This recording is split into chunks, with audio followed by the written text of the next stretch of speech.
Mr. Sammy Obeng, Executive Director of the Parliamentary Network Africa, is on the Zoom call with us. And good morning, sir. With this list of expectations we have of this, there's a limited period for which they have to execute the tall list of things of tax before the expiration of this parliament. Does that make for good legislation? I mean, how if there is pressure to do a lot within a short time, would they be able to go in and do solid laws? I mean, for what it means, yes, that's the danger. Give or take, we're going to juggle with just about 10 to 12 weeks maximum of sitting days for the duration or the tenure of this 8th parliament to expire. Yet, just as Jacob had indicated, there is so much work that needs to be done by parliament. And that is where the big problem is, as to how are we able to manage the situation so effectively to ensure that Parliament gets to do most, if not all, of the work that it has to do in a way that ensures that we do not have to go back to these things when a new parliament comes up. Because by our parliamentary practices and procedures, any bill, any paper laid before parliament, any conversation ongoing in parliament that does not get concluded at the time the tenure of that parliament expires will have to be restarted, altogether when a new parliament is summoned. And so there is very, very tight timelines. There are so many things that needs to be done by this parliament, so many important bills that needs to be considered and passed by this parliament, yet very limited time. And that is why some of us wondered why parliament had to wait on their calendar. They were supposed to have originally resumed sometime in May. We are wondering why they had to take some extra weeks for them to resume, especially considering these situations. But we know that there are many other dynamics that goes into Parliament convening. There is the logistical dynamics. There are the dynamics of the political parties. There's the dynamics of the preparedness of the parliamentary service, Parliament's other commitments internationally, and all of that. So we can understand, but it's really a tight one, and we hope that they are able to live up to expectation. But Sammy, let me find out from you, since this is not the first time ever we're putting together this branch of our government, which is the legislative, is this a norm, or is this out of norm that they have this much work to do within just about 12 weeks, like you said? What has happened in the past? No, it's not. In fact, Parliament has always been inundated, with work. Sometimes it is their own doing. Sometimes it is the doing of the executive branch. Sometimes it's the doing of other dynamic circumstances beyond their control. What do I mean by their own doing and the doing of the executive branch? There are many of the things that have always been on the executive's legislative agenda, which they need to bring to Parliament, but waste so much time before they bring it, so that at the time that they get to bring it, Parliament would have spent some quality time not doing much. And now, Parliament will be under pressure to consider these. The doing of the legislature also because they allow the executives to have their way in some of these instances. If you've got to bring a loan agreement and you know that Parliament has 6 weeks to sit and you wait, you didn't bring it in week 1, didn't bring it in week 2, waited until week 6 to bring a huge document for Parliament's Committee on Finance to consider, present a report, have plenary consider, and sometimes do this on the very last sitting day, eating into the wee hours of the night. And if you are allowed consistently to do this by Parliament, then it is also the doing of Parliament. But yes, we know that there are other circumstances that militate against Parliament and its ability to do certain things. Sometimes, we know that Parliament has always complained about budgetary situation, which sometimes affects committees and their ability to function within time and what have you. But this has been, a perennial problem. And the earlier we find solutions to it, the better it will be for all of us. Okay, Sammy, let me find out then. You mentioned that there are important bills that Parliament must handle this sitting. I'll come to Jacob later, but what are some of the important bills that we must prioritize? Very well. So we know that Parliament's work is in just for the elucidation of your listeners. I mean, it's basically in three folds: lawmaking, which is the cardinal responsibility or duty of Parliament. There is also the representation, and there's also the oversight. Now, the representation function of Parliament, members of Parliament usually play this by asking questions to ministers of state, so that they'll come and answer on specific issues affecting their constituencies and what have you.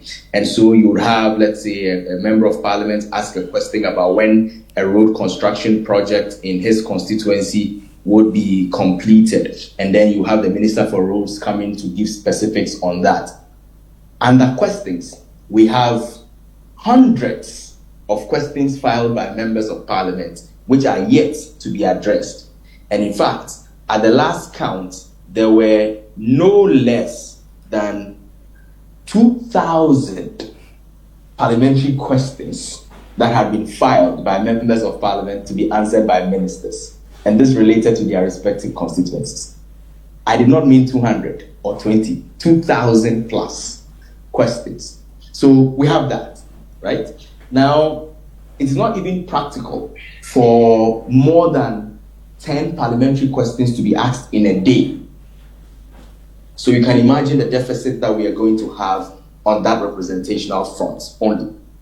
Now, when it comes to the oversight, of course, there are committees that have so many referrals to them on issues around MMDs, ministries, departments, and agencies that needs to be dealt with, and they have them. And there are so many committee referrals, some of them, on very important matters, which the committees have not gotten back to plenary. And always you will find the leader of government business, the Speaker of Parliament, urging committees to expedite action on these deliverables and make sure that they come to Parliament on these things effectively. But when it comes to bills, the lawmaking function, the third part, there is the affirmative action or gender equality bill that is before Parliament, currently with the Committee on Gender, which is being considered. There's a social protection bill, a bill that is supposed to solidify the social protection situation of our country and to provide guidance on how we handle social protection in this country. Also with committee, yet to be fully dealt with. We are going to have a bill, or we have a bill on environmental protection. So the environmental protection bill, there is the National Road Authority bill, on road safety issues and what have you. These are very, very, there's a Petroleum Authority bill, the National Petroleum Authority bill, that is before Parliament's Committee on Mines and Energy to be dealt with. Now, apart from these, there are those other bills that may have advanced at parliamentary level, but still have not been passed, and we need to find time to deal with them. I can immediately recollect the Grains Development Authority bill, a bill that is supposed to regulate grains development, maize, millet, rice-related issues in our country. There is the budget bill, a bill that, when passed, will help Parliament's full involvement in the budget-making process, because at the moment, Parliament only gets involved when the finance minister presents the budget really to Parliament, and it has very limited time to be able to scrutinize it. But when there is a budget bill, there will be more work that Parliament will have to do on this, including Parliament setting up a parliamentary budget office that will independently advise Parliament on the national budget and spending-related matters to make the Parliament's work effective. There is the rent bill. We know that rent issues have become problematic in this country, and there is the need for it to be properly regulated. That is also in the works before Parliament. Of course, there are many other private members' bills that are currently in Parliament. We know the proper human sexual rights. Yeah. We know the situation with that one, right? And the continuous disagreement between the executive and the legislature. We remember we also have the interstate succession bill in Parliament, the bill that is going to ensure that when a man or a woman dies interstate or without a will, how the property of that individual will have to be shared, something to replace PNDC Law 111. These are major, significant landmark bills or pieces of draft legislation that needs to be passed. And a lot of work has been done with this, a lot of money has been sunk into doing the work around these things, into committee engagement, into workshops, into consultants advising. If these bills do not pass before 7th of January 2025, all of those processes would have come to naught and they will have to start all over again. That's the seriousness of the situation we are facing. Wow. Thank you so much, Sammy Obeng, for painting such an amazing picture of the challenges that faces this Parliament and their last sitting. Sammy Obeng is the Executive Director, Parliamentary Network Africa. We have in the studio Jacob Tetteh Ahuno, Programs and Research Officer, Ghana Integrity Initiative. We'll be joined eventually on the line by Dr. Rashid Rahman. He's the Executive Director at the Africa Center for Parliamentary Affairs. So today we're looking at parliamentary business. Jacob, did he touch on? Did he miss something that you want to touch on, or what are your thoughts on? Not missed, but I would say Sammy had made a very important point, and this relates to the. He used the term. I don't think I can use it, Sammy, but delays from the executive when it comes to bills. Okay. Presenting bills, either loan or whatever issues that they want to engage Parliament with, that delays that caused by the executive. Sometimes it's to present their legislative agenda. Yes, thank you. It could be deliberate, or I mean, because for example, if a loan needs to be passed and you want to prevent some deep scrutiny, you bring it and some certificate of agency, mobilize the people, get them quickly to. I mean, as citizens, we are not wrong to assume that there are some intentions behind it. Look, this government also promised, and I would say it's a fact, nobody would deny that a bill like the Conduct of Public Officers Bill would have been in Parliament and passed with this Parliament. But here we are. I mean, when Sammy listed it, it's not there. Because it hasn't been presented. Sammy, am I lying? Sorry.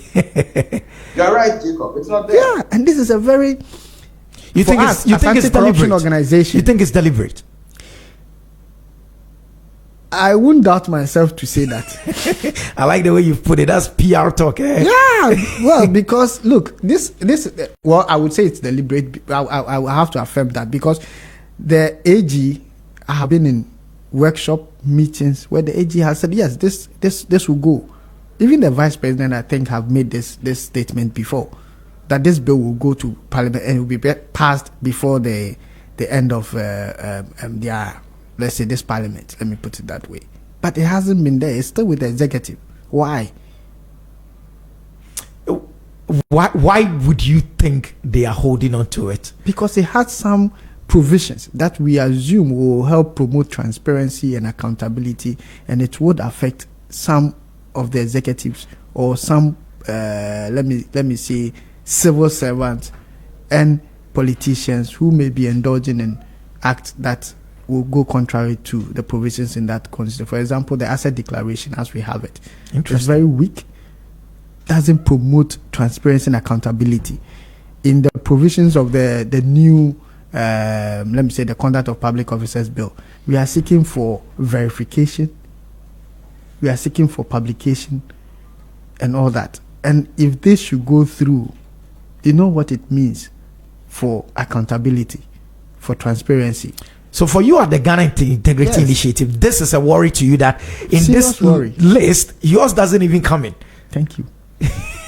I mean, again, the budget bill is one that we are very much interested in. We believe that indeed Parliament should have a greater role in monitoring expenditure as well. And I believe this bill will go a long way to say that.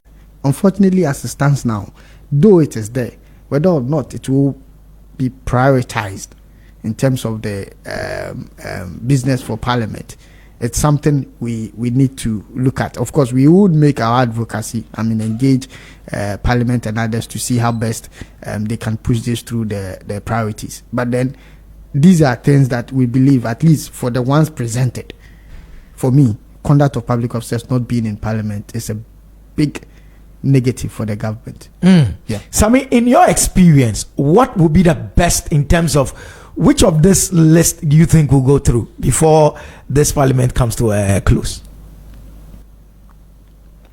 Well, I probably will have to be appointed leader of government business to be able to answer this question effectively. But, I know, I'm putting you on the spot.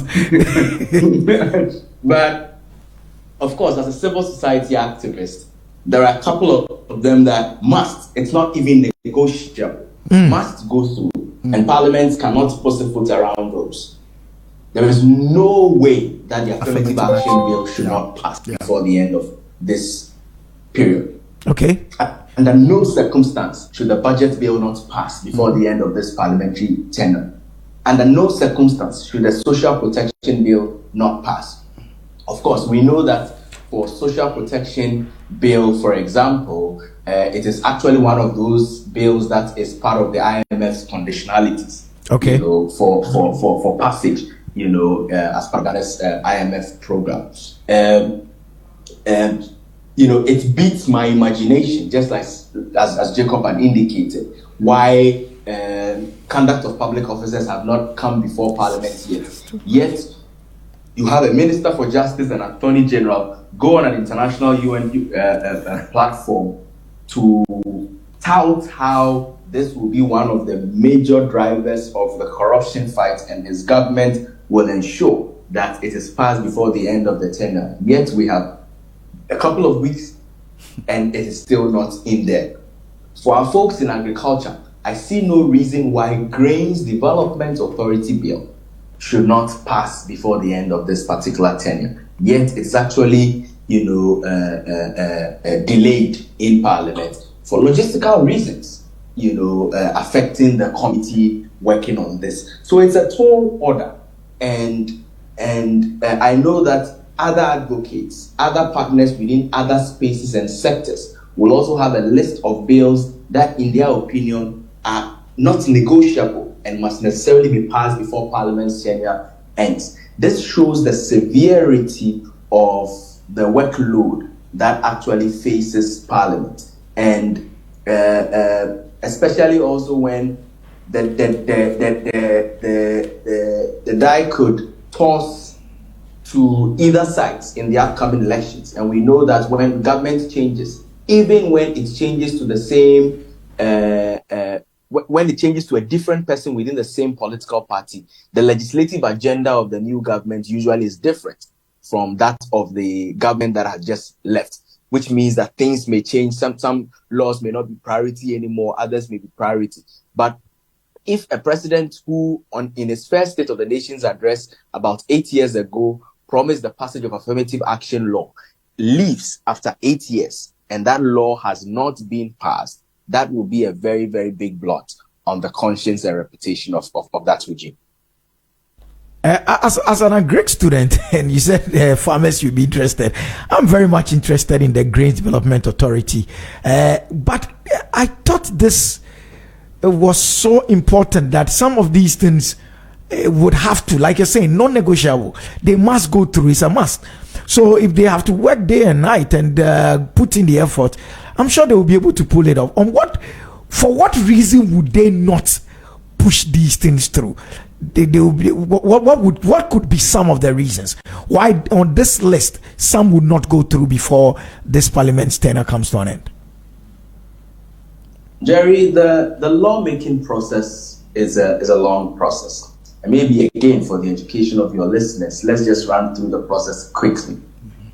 Before a bill becomes a law, it must be presented by the proponents of the bill. So in most cases, the ministers or the executive branch. So it gets laid in Parliament, what is usually called the first reading, and then it gets referred to a committee of Parliament, right? Committees are expected to constitutionally, within 3 months, engage with citizens, do all the public consultations and what have you, and present a report on the bill within 3 months. That's what the Constitution says. It almost never happens, because there are limitations. Committees need resources to be able to hold a public forum. They need resources to be able to call expert witnesses. They need to sit. Sometimes, these resources are just unavailable. We work very closely with Parliament, and there's been instances when we'll have to leverage our projects, civil society projects, resources to be able to fast track some of these processes. Other than that, it is not going to happen, right?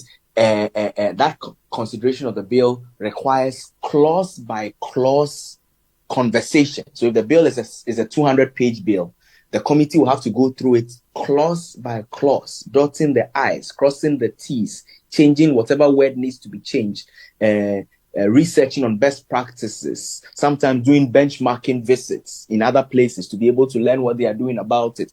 All of these processes are part of what the committee does. And then they present their report to plenary. And this is at the stage where the bill gets to what we call the second reading, where the report is debated, the pros and cons they found, the recommendations they made as a committee and all of that, just to inform the entire plenary. Now we move to the next stage where the plenary, all 275 members of parliament, will have to do what is called the consideration stage of the bill, clause by clause, again, at plenary. You can imagine 275 men and women who naturally are talkatives because they are politicians, trying to debate clause by clause a piece of legislation with almost everybody having an opinion. And at this stage, you can make amendments, propose amendments, whether you are part of the committee or not. So that can also be a long, tortuous, sometimes very boring process. And that's when you find most members of parliament not even present, because that stage of the lawmaking can be technical, can be boring, and what have you.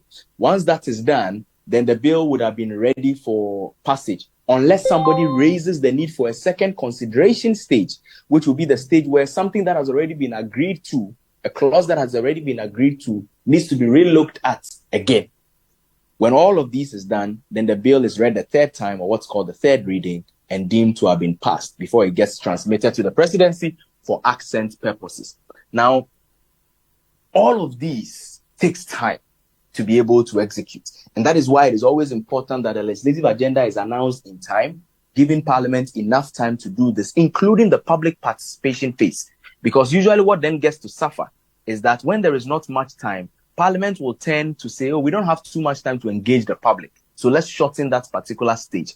And shortening the public participation phase of a lawmaking process is one of the greatest sins of parliamentary openness. In fact, in countries such as Kenya, if you cannot prove, and it's constitutional, if you cannot prove that you engage the public in the lawmaking process, public participation, you cannot prove it, the Supreme Court of Kenya has the right to consider the law as passed as unconstitutional and as not fit for purpose.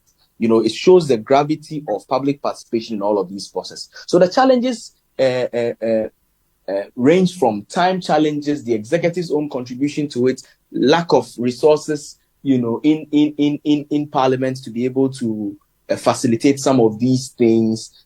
Sometimes the lack of technical expertise on the part of members of Parliament, requiring them to get expert witnesses and expert advisors externally, which also comes with costs. Sometimes also, yes, we as civil society, if we see certain things in the bill that we think we are not happy with, and also other interested parties, we will certainly fight it.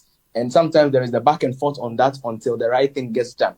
All of these are some of the factors that contribute to the delays in the lawmaking process. Thank you very much, Sammy Obeng. He's the Executive Director of the Parliamentary Network Africa, educating us on some of the challenges that the Parliament is facing. We'll come to Sammy, but then let's come back to the studio. Jacob Tetteh Ahuno is here. He is the Programs and Research Officer, Ghana Integrity Initiative. We'll also be joined eventually by Dr. Rashid Draman, the Executive Director at the Africa Center for Parliamentary Affairs. So, Jacob, now that we heard from Sammy, what would you say that will be the best? There are constraints. Sammy has been elaborate on that. What would be the best scenario for you and also for the Ghana Integrity Initiative? I mean, there's for civil society, and especially governance related or mandated civil society, we could, I mean, based on the list given here, I mean, our priority will be going towards the budget bill, but as GII as well, one of our interests is in the affirmative action and the social protection. Now, my concern raised by Sammy's elaborate process gives me some chills, because, for example, if you take the after the presentation by the proponent, yeah, the first readings and then referral to the committee, yeah. you realize that he says that on the ideal is to have about 3 months work. Now, how many is 3 months? How many weeks? We're already in trouble. That's 12 weeks. Yes, and he said that is all we have. Yes. So now imagine that's all we have. 12 weeks in terms of parliament sitting on the, give or take, and then we have the same 12 weeks for a bill referred to a committee to be handled. Of course, I'm sure maybe you could. But these things can work concurrently, right? Simultaneously, other bills. But I'm looking at that. Even that period alone means that the whole. Oh yeah, I get what you're saying. To give it to a committee. So what you're saying effectively, Jacob, is that by the time we get to the consideration stage, the 12 weeks have elapsed. So, like I said, sacrifice goes to public engagement, which means that, we are sacrificing quality for a bit of, say, quantity. Exactly. For the want of time. Yeah. Sometimes it's not their fault.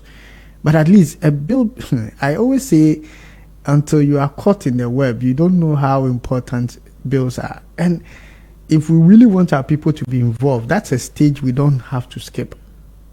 Engaging the public, the committee stage, where they need to get input, quality input, to make sure that these bills are quality bills that would serve the people. For me, if we are cutting back on that, it's a big blow. But given the circumstances that we find ourselves, like I said, the top 3 I would put forward in terms of bills: affirmative action, social protection, and the budget bill. It is not supposed to be so. Why? Because you shouldn't be selected. Yeah. So that what the grain suffer. The agri sector would say, what about grain sector? The environmentalists would say the environmental protection. The if you have widows and widowers, who we have a lot in our country, we're talking about the interstate law. So why would my preference marginalize others? So we are, in between the hard work and the sea. That's where we are caught in between.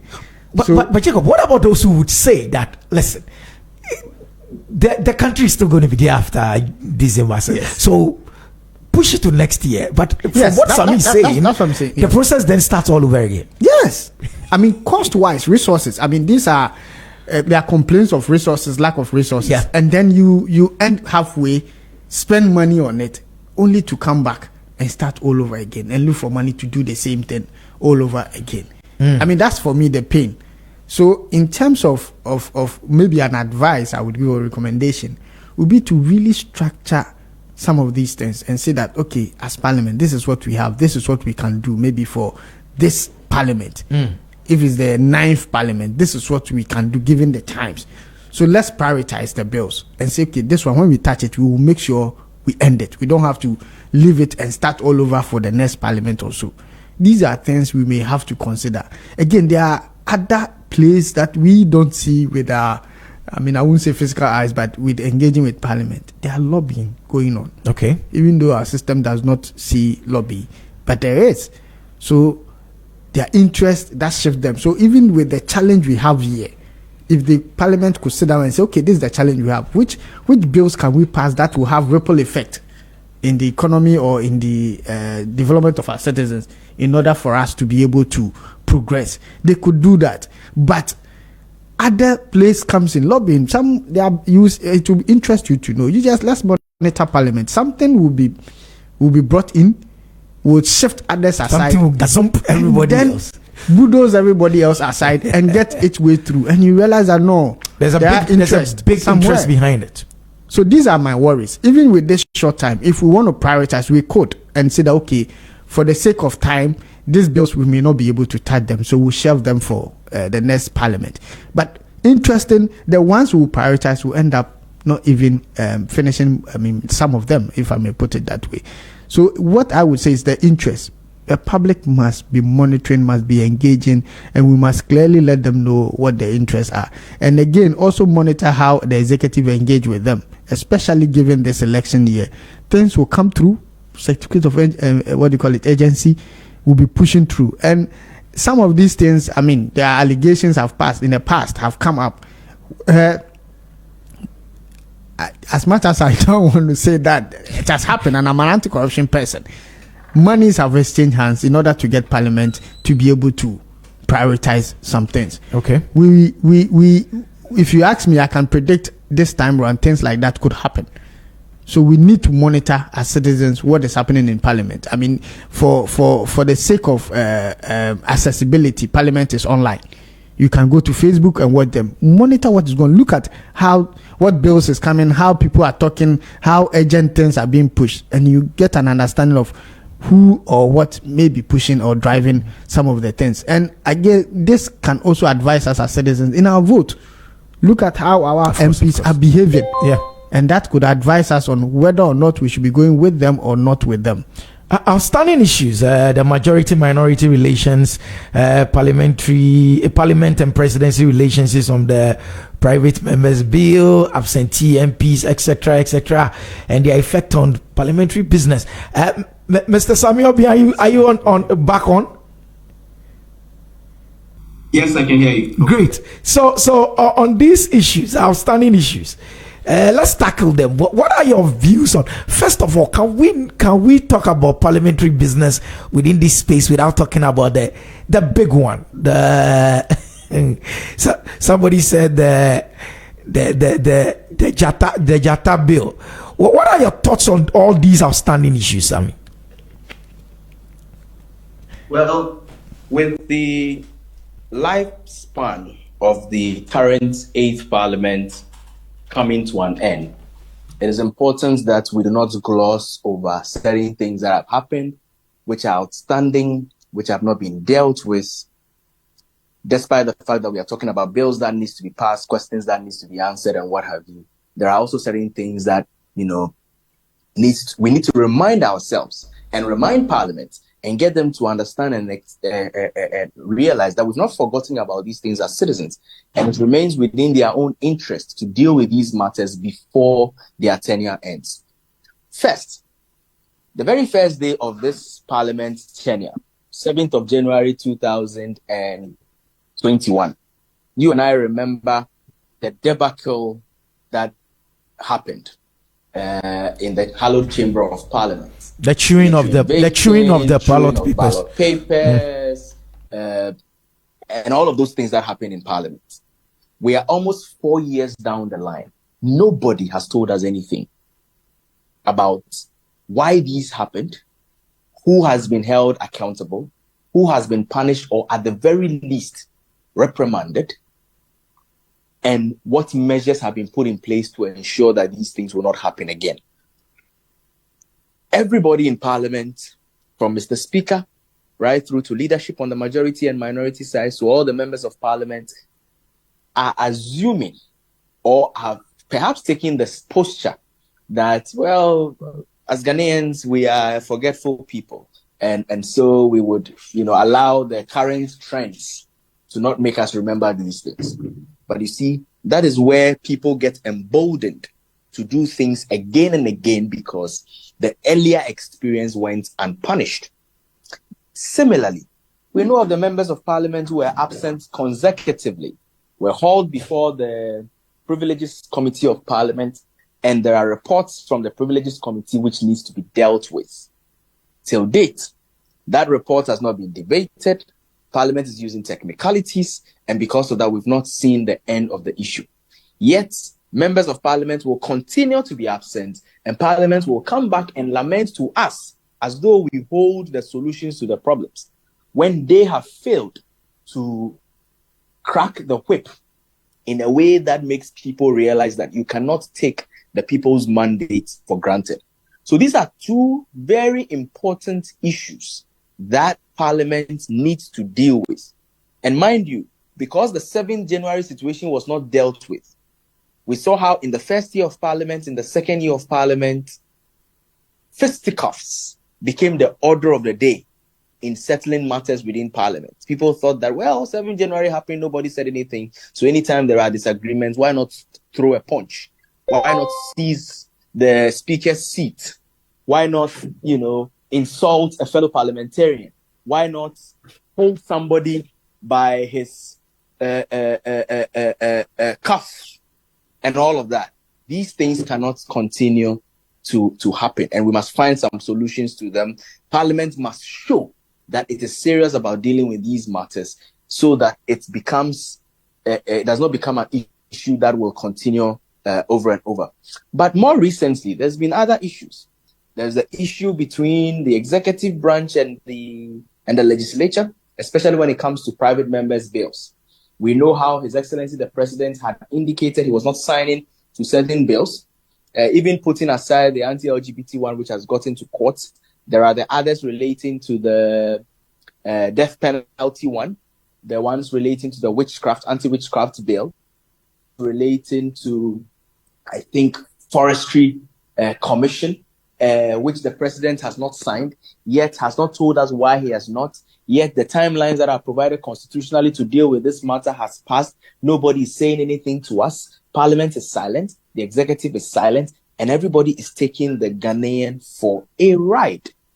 These things cannot happen, especially at a time when we are encouraging that private members' legislation are a major way of getting Parliament to exercise its core function as the legislative arm of government. Because when members of Parliament themselves are able to initiate draft legislation, it goes to shift the focus from waiting always on the executive branch to bring laws before they get passed, to getting Parliament themselves to be proactive and propose pieces of legislation which will address the issues that are facing the very people that they represent. And so this standoff between the executive and Parliament must also be resolved. Of course, we know that for the anti-LGBT one, the courts has a role to play in it. And so all three arms of government are technically involved in dealing with this particular subject matter. But aside that, there is also the issue around, you mentioned one issue on, we've talked about the majority-minority relations. Yes. Of course, this parliament is a very interesting one. Earlier on, I heard you ask Jacob the question on what if we have a different party running the executive and a different party running the legislature in the coming election cycle. Is that very far away from us? Absolutely not. What will happen with that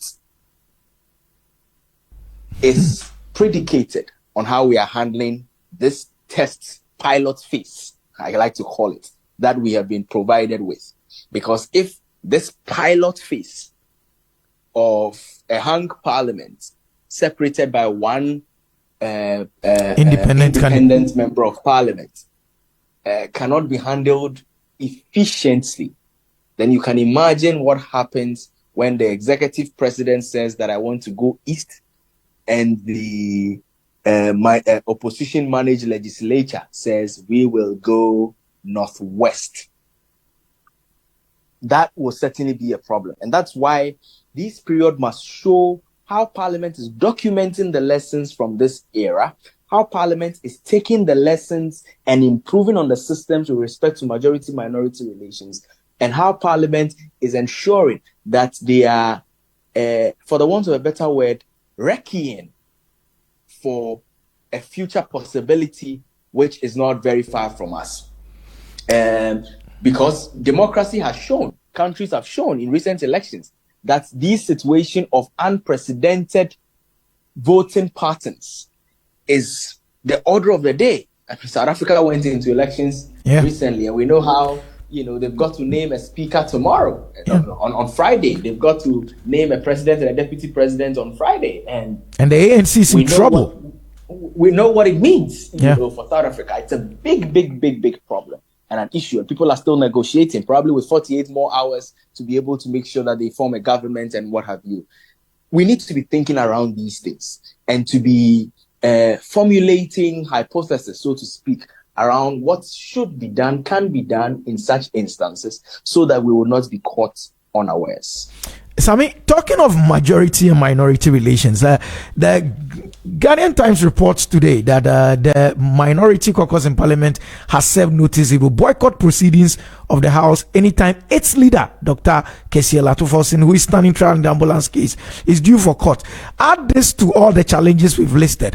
What are we expecting in these 12 weeks? Well,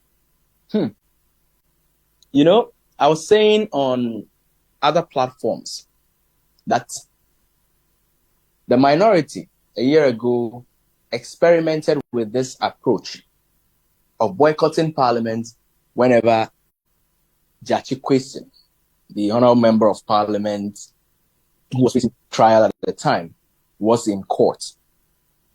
And because they succeeded in courting attention, disrupting, the work of a government, and sometimes having governments run to them to plead, or the majority side of Parliament running to them to plead, they have noted that down as a winning strategy. And like in football, why change the winning team? To cheer their leader on, to solidarize with him, and to ensure that whatever they intend to happen happens. But in exercising their rights, they must also recognize that we, as the people who have sent them there, having a principal agent relationship with them, have the right also to be represented unconditionally. And so they must balance their own rights with the rights of the people that they represent. For which reason, they must exercise caution in doing this. During the Jachi Kwesi era, or case era, we realized that there were days in Parliament when members of the minority caucus had filed questions that needed to be answered by ministers for and on behalf of the constituents that these MPs represent, being tabled. And at the time of the tabling, those MPs were not there because they were boycotting for court, and because of that, their constituents did not get the conclusive answers that they needed on those subjects. These are the kinds of things that those of you in the media, those of us in civil society must be highlighting, so that any time that an MP boycotts Parliament and for that reason it affects his constituency's business in Parliament, the people of his constituency must know, and they must hold him or her accountable. Because we cannot continue to do things the same old ways and expect to get different results. We cannot have a situation where it is very okay for a few members of Parliament to go represent their MP, to go solidarize with their leader and have parliamentary business go on, yet they choose the opposite. And yet your reporters are also telling us that when they go to court, they do not see 137 minority MPs seated in court. So where are the rest? This really cannot be entertained. Anyway, thank you so much, Sammy, for that elaborate. You've opened our mind on a number of things, and Jacob here is shaking his head. Jacob, you were shaking your head while Sammy was talking. What was in your mind? I think Sammy clearly has given us a food for thought, if I may put it that way. And I got that experience when, as civil society, we were advocating for the passage of the Right to Information Bill to become law. Interestingly, there was one district I went to in the Volta region, if I remember, Adidome. That's is it Central Town, if I'm not wrong. And I was, as at that time when we were doing this advocacy, we had Parliament had passed about 17 bills, or had issues with, some sort of bills or so. And I was asking the people if they were aware of any bill passed by Parliament. And they were not at all. None. And in fact, when we were talking about the RTI, the citizenry had no idea that this bill is even in Parliament and what it meant for them. And when they got to know what was in there, what it could empower them to do, a chief rose and said, the chief of the town that time, I don't know if I won't say the whole town, but the place we had the sort of a deba, told us that he was going to invite the member of Parliament for that constituency and have a discussion with him to go to Parliament and make sure that the RTI bill is passed. He should support the passage of the bill. For me, that's the gap we have. The citizen appreciating what Parliament is doing and understanding it, and being able to know that if my MP fails to do this or that, this is the repercussion for me. Once that gets done, and I know it's work for both for civil society generally, media, CSO, NGOs, and others, we should have an interest in Parliament, understand what it is, and let the people know how important it is. Look, he mentioned the 3 areas. Yeah. Talking about Lawmaking, representation, oversight. Good. Now the question he said about parliamentarians asking questions in parliament, what concerns their constituency.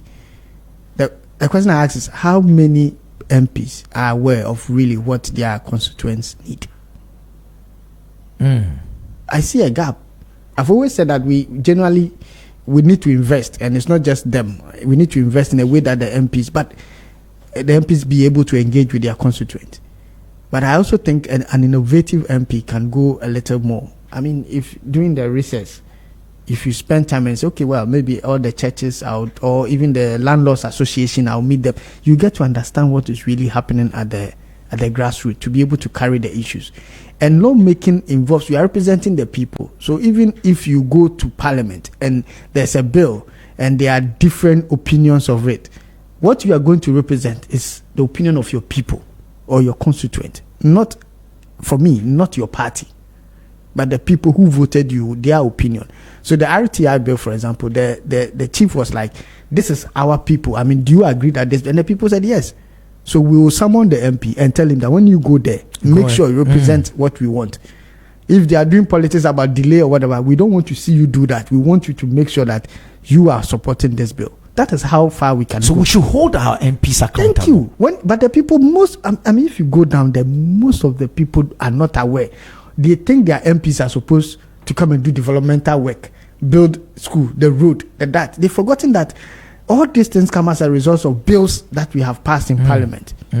So if you don't appreciate the role of the MP in Parliament and in Chi, let me use, please feel free. The word is what? That's how we call the MP, which means his principal role is to set laws. But we have relegated that and focused on, MP common, the little common fund they get, MP has not done this in our constitution. They've forgotten that the laws are actually the role of the MP. The assemblies are the development agent within the constituencies. So if we let the people understand this and they know that, so if laws are the focus of the MP, I join the queue to go and vote for an MP and his main role is to pass laws. I have to understand the laws that are being passed and what he's representing my views on. That is why and I don't know, this is not part of it, we are fighting to get MMDCs voted for, because they are the development agent. People are not seeing them, they are seeing the MPs rather. And that's where I see a disconnect. So it is one thing that we have a role to play, and that will be my wrap up, that we should let the people understand the role of Parliament, we should let the people appreciate it, and then they demand accountability both from their MPs and their government. Thank you very much, Jacob Tetteh Ahuno. It's been an amazing conversation with you. He's a Programs and Research Officer, Ghana Integrity Initiative, GII. Sammy Obeng also joined us via Zoom. He's Executive Director, Parliamentary Network Africa. Sammy, any final words before we call it a wrap? Hello. Oh, sorry, I was muted. Okay. Yes. So, first of all, I mean, as a parliamentary watcher, I must say that despite all the challenges that we have elaborated on and the challenges that has militated against the 8th Parliament, it's also been one of the parliaments that has done some amazing stuff. And knowing that parliamentary work is hard work, we need to commend them for the work that they have done, but also to let them know that where good is not good when better is expected, right? And so we expected better from them, and for which reason their good cannot be seen to have the loudest of applause. They've got very limited time to finish with their work. I expect that the experience of Mr. Speaker and the many hard-working parliamentary service staff will come to bear in shaping what happens in Parliament in a way that can have them deliver on a lot. The majority and minority have the final lap, of the race to be able to show that indeed they are worth their salt. And what His Excellency the President told us upon the election of this kind of hung Parliament when he was delivering his maiden address at the start of this tenure, that this was God's own way of asking us to collaborate and work together, will not be seen as mere words, but as something that politicians took to heart and acted upon them. They must know that those of us in civil society will continue to be watching, and for the bills that needs to be passed, we will continue to come at them and have them to do their work. And just as happened in the last elections and in previous ones, members of parliament must not lose sight of the fact that all that is happening, their people are watching, and it often reflects at the ballot. And so they must not take the people for granted. Thank you. Thank you very much, Mr. Sammy Obeng, the Executive Director, Parliamentary Network Africa. We also heard from Jacob Tetteh Ahuno, who is a Programs and Research Officer, Ghana Integrity Initiative. Unfortunately, we couldn't get through to Dr. Rashid Rahman, Executive Director at the Africa Center for Parliamentary Affairs, to join us, but I'm sure later we'll be able to get through to him. Thank you, gentlemen. This has been ZED Talk, coming up in the final hour of the show. Science and Tech Wednesdays, right here on ZED in the morning.